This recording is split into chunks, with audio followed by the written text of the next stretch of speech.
नमस्कार, मैं डॉक्टर देशराज वर्मा, सहआचार्य हिंदी, राजकीय महाविद्यालय राजगढ़, अलवर, राजस्थान। प्रिय विद्यार्थियों, बीए प्रथम वर्ष के प्रथम प्रश्न पत्र में संकलित महाकवि सूर के पदों का हम आज अध्ययन करेंगे, उनका व्याख्या विश्लेषण करेंगे। देखिए, भक्तिकालीन कृष्ण भक्ति काव्यधारा के शिरोमणि कवि सूरदास का जन्म संवत 1544 और देहावसान इनका 1620 माना जाता है। इनकी प्रसिद्ध 3 रचनाएं हैं, सूर सागर, सूर सारावली और साहित्य लहरी। सूरदास जी के सामान्य जीवन परिचय और काव्य प्रवृत्तियों के बारे में हमने पूर्व कक्षा में अध्ययन किया। आज हम जो संकलित पद हैं उनका अध्ययन करेंगे।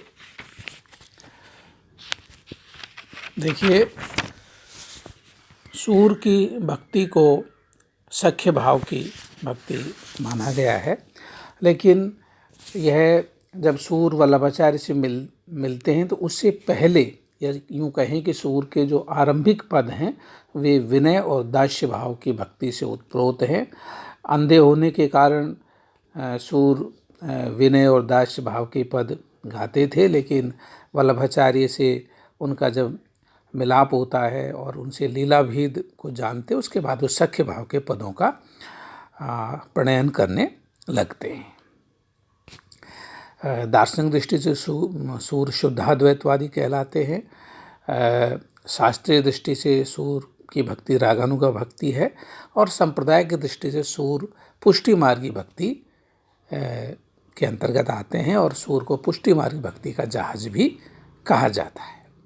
हम इनके विनय के पद देखते हैं और इन पदों में हमें सूर की अनन्य आस्था और भगवान कृष्ण के प्रति उनका अनन्य प्रेम विश्वास देखने को मिलता है। और विनय से तात्पर्य है कि अपने आराध्य देव की महानता में विश्वास करना और प्रकारांतर से अपने उद्धार की कामना करना, यही विनय के पदों की मूल धारणा है, मूल बात है।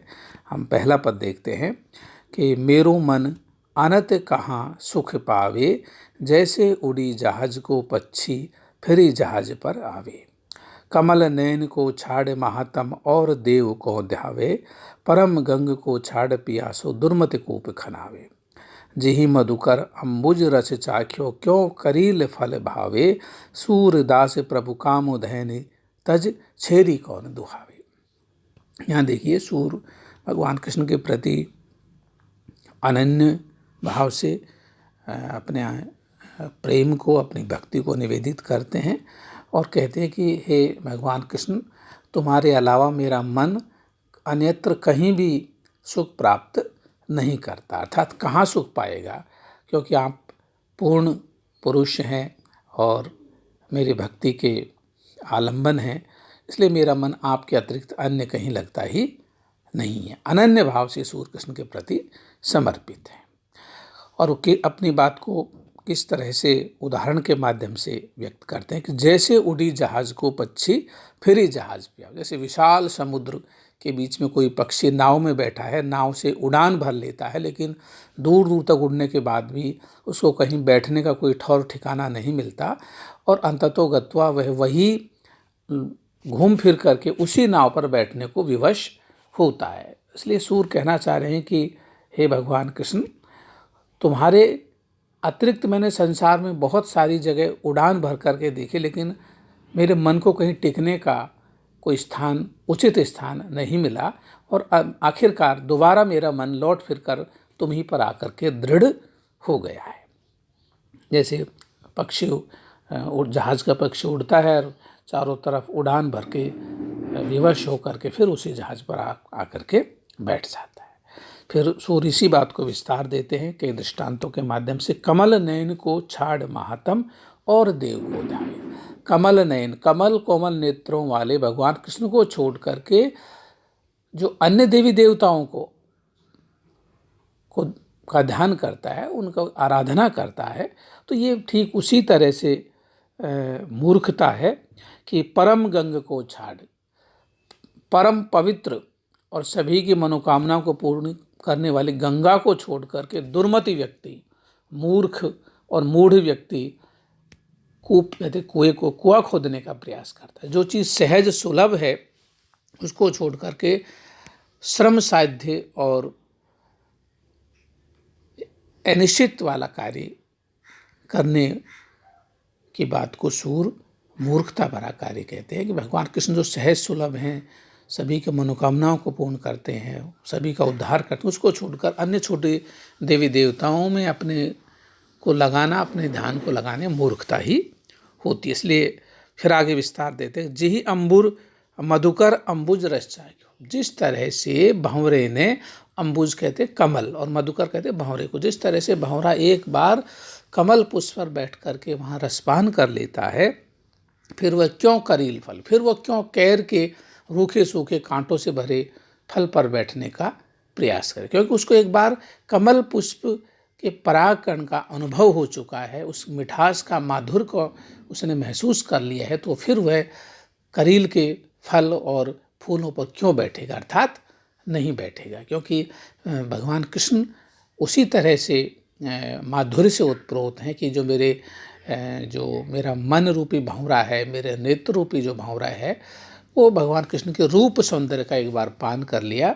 कमल कोमल नेत्रों वाले कृष्ण की रूप छवि में मेरे मन मधुकर ने एक तरह से रसपान किया, गोता लगाया, उसके बाद अन्य कहीं भी जाने का मन उसका नहीं है। सूरदास प्रभु काम दहनु तज। सूरदास कहते हैं कि भगवान कृष्ण तो कामधेनु की तरह हैं। कामधेनु सभी की मनोवांछा को पूरी करती है, सभी की इच्छाओं की पूर्ति करती है। छेरी कौन दो, छेरी कहते हैं बकरी को।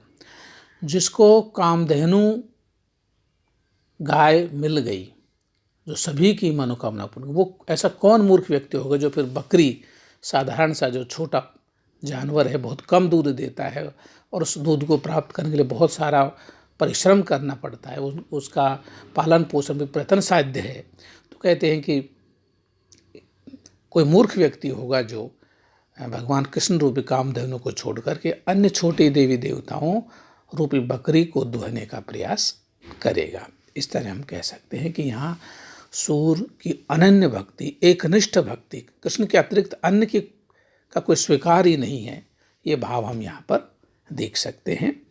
और इसमें हम उपमा है, रूपक है, दृष्टांत की छवि को इस छंद में, इस पद में देख सकते हैं। गेय पद है, इसको वाद्य यंत्र पर गाया बजाया जा सकता है।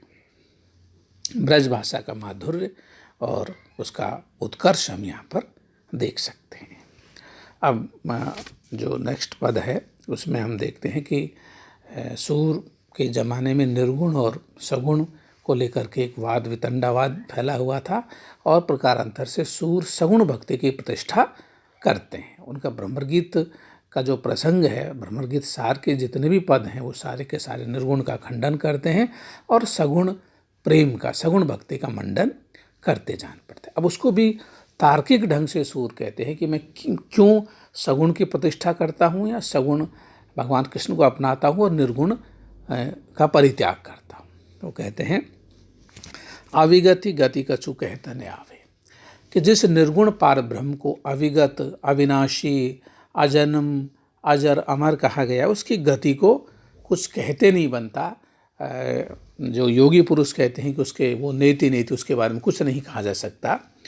और ये कहा जाता है कि जो गूंगे मीठे फल को रस अंतर्गति भाव, कहते हैं कि उस निर्गुण पार ब्रह्म की अनुभूति तो गूंगे के गुड़ के समान है, जो खुद चक्कर के उसकी अनुभूति तो कर लेता है लेकिन वो है बता नहीं सकता, क्योंकि निर्गुण का जो अनुभव है या उसकी जो आनंदानुभूति है वो अनिर्वचनीय है, वर्णनातीत है, शब्दातीत है। इसलिए कहते हैं कि वो तो गूंगे का गुड़ के समान है। परम स्वाद सबहि सुनिरंतर अमित तोष उपजा, और ये कहा जाता है कि उस परम स्वाद, उससे अधिक कोई आनंद का विषय या स्वाद का विषय नहीं है, और वो उसका एक बार कोई पान कर लेता है तो निरंतर सदैव सनातन उसको परितोष या उसको संतोष की प्राप्ति होती है।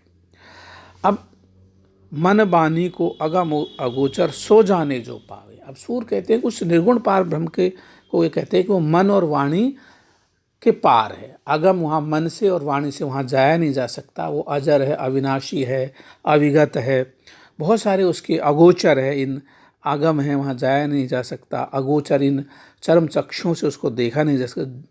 जो जाने सो जो पावे, जो पाता है वही जानता है, उसके बारे में हम बता नहीं सकते। अब सूर कहते हैं कि जब निर्गुण पार ब्रह्म की इतनी इतनी परिभाषाएं, इतनी इतनी उनके जो एक तरह से बैरियर्स हैं या उसकी जो शर्तें हैं, उनको हर कोई व्यक्ति उन शर्तों पर खरा नहीं उतर सकता। अब सूर कहते हैं कि रूप रेख गुण जात जुगत बिनु निरालंब कित धावे। कहते हैं कि मेरा मन बिना किसी अवलंब के, बिना किसी सहारे का, हमारा मन किस पर टिकेगा? मन को टिकने के लिए कोई आधार या आलंबन तो होना चाहिए। और ये कहा जाता है कि निर्गुण पार ब्रह्म का तो न कोई रूप है, न उसको रेखा है, न कोई गुण है, न कोई जाति है। अब वो कहते हैं जब उसका कोई आलम्ब ही नहीं है तो निरालंब पर हमारा चित्त किस तरह से रुक सकता है? अर्थात हम सामान्य बुद्धि के सामान्य भक्त हैं, हमें एक रूप, भगवान की एक रूप छवि की आवश्यकता है जिस पर कि हमारा मन टिक सके। सब विधि अगम विचारिता थे। सूर कहते सब भांति मैंने अगम निर्गुण पार ब्रह्म की विधि और उनकी युक्तियों के बारे में विचार किया, और सबसे शास्त्रों के बारे में भी पूछा, लोगों से मालूम किया और जाना कि वह यह विधि निर्गुण पार ब्रह्म अगम की जो विधि है वो हर किसी के वश की बात नहीं है। सब विधि अगम विचार, सब तरह से मैंने उस निर्गुण की बात को विचार करके ये निर्णय लिया है कि सूर सगुण, इसलिए सूर कहते हैं कि मैं सगुण भक्ति के लीला पदों का गायन करता हूँ, निर्गुण की भक्ति मेरे वश की बात नहीं है। तुलसी ने भी कहा है कि निर्गुण ही सगुण ही नहीं कुछ भेदा, उभय हरऊँ बहु संकट खेता। लेकिन आगे कहते हैं कि निर्गुण को मार्ग कृपाण की धारा, होत खगेश जात नहीं पा रहा। वही बात हम प्रकारांतर से सूर के इस पद में भी देख सकते हैं। अगले पद में देखते हैं कि किस तरह से एक जो पौराणिक और एक रूपक बांधते हैं और भगवान की महिमा का सूर वर्णन करते हैं कि वो किस तरह से एक तीर में कितने कितने शिकार करने के सामर्थ्य उस प्रभु परमात्मा में है, भगवान कृष्ण में है। उसको लेकर के सूर इस पद को रचते हैं और एक पूरे का पूरा रूपक बांधते हैं, कि कथाक्रम बांधते हैं और संदेश देते हैं कि अब के राख लेहू भगवान, हे भगवान कृष्ण अब के बार आप मेरी पत राखिए, मेरी लाज रखिए, मेरे विश्वास को बनाए रखिए, क्योंकि अब की बार में बचने वाला नहीं हूँ। अर्थात अब की बार से मतलब इस मनुष्य जन्म में बार बार पत्नी लक्ष्य 84 में घूमते हुए मैंने कितने जन्मों में भटका, लेकिन अब इस जन्म में ये मनुष्य जन्म मैंने प्राप्त किया है, तो अब की बार तो आप मेरी लाज रख दीजिए। हों अनाथ बैठो द्रुम डरिया, वो कहते हैं कि मैं तो एक अनाथ पक्षी की तरह हूँ जो द्रुम माने पेड़ की डाल पर बैठा हुआ है। पारदिशा देवान, और मैं ऐसा पक्षी, छोटा सा लाचार सा दीनहीन पक्षी जीवन की डाल पर बैठा हूँ। और पारधी कहते हैं शिकारी, और जिस पर शिकारी काल रूपी शिकारी ने जिस पक्षी पर बाण साध रखा है, अर्थात मुझ पर, छोटे सी पक्षी पर, मेरे प्राणों पर बाण साध रखा है, तीर कमान साध रखे हैं। ताके डर में भाजो चाहता, लेकिन उस शिकारी के डर के कारण मैं भागना उड़ना चाहता हूँ। ऊपर डुक्यो सचान, लेकिन मुझे झपटने के लिए सचान कहते हैं बाज को, एक बाज मेरे ऊपर मंडरा रहा है। दोहूं भांति दुख भयो आने, वो कहते हैं दोनों ही तरह से उड़ता हूँ तो भी मेरी मृत्यु है, काल दोनों तरह ही काल मेरे ऊपर मंडरा रहा है। शिकारी मेरे ऊपर तीर का संधान कर रहा है, ऊपर से बाज झपटने पर, अगर मैं शिकारी पर ध्यान देता हूँ तो बाज मुझे झपट लेगा, अगर बाज पर ध्यान देता हूँ शिकारी के तीर का मैं शिकार हो जाऊंगा। दोहूं भांति दुख भयो, दोनों ही तरह से मुझे ये भयानक दुख है, यह कौन उबारे। अब ऐसे संकट की घड़ी में जब मेरे प्राण खतरे में हो तो मुझे कौन उबार सकता है? हे प्रभु, आपके अलावा मेरा और कौन रक्षक हो सकता है? आप कहते हैं कि सुमिरत ही, अब भगवान की महिमा का अगले पंक्तियों में उस भगवान की अनंत महिमा का और उनके चमत्कार का वर्णन करता है कि जो ही मैंने उस भगवान का स्मरण किया, अहि डसो पारथी, पारथी कहते शिकारी, उस शिकारी को अहि माने सांप ने डस लिया उसी समय। और सांप को डसते ही उस शिकारी के बाण का निशाना चूका और कर छूटे उस संधान, उसके हाथ से वो बाण का जो शरसंधान था वहाँ से डिग गया और वहाँ से छूट गया। सूरदास सर लग्यो सचाने, सूरदास कहते हैं देखो भगवान की महिमा, वह सर मानी बाण जाकर के निशाना चूकने से, कहाँ तो पक्षी मेरू पर लगाया हुआ था लेकिन वो जाकर के बाज को लग गया। जय जय कृपा निधान, हे कृपा निधान, हे कृपा के सागर, हे दया निधान, हे पतित पावन अधम उदाहरण, हे भगवान आपकी महिमा अपार है, आप ही मेरे रक्षक हैं, आप ही मेरे जीवन को एक तरह से जीवन की पार लगा सकते हैं। ये भगवान के प्रति पूर्ण समर्पण का भाव हम इन पंक्तियों में देख सकते हैं। धन्यवाद।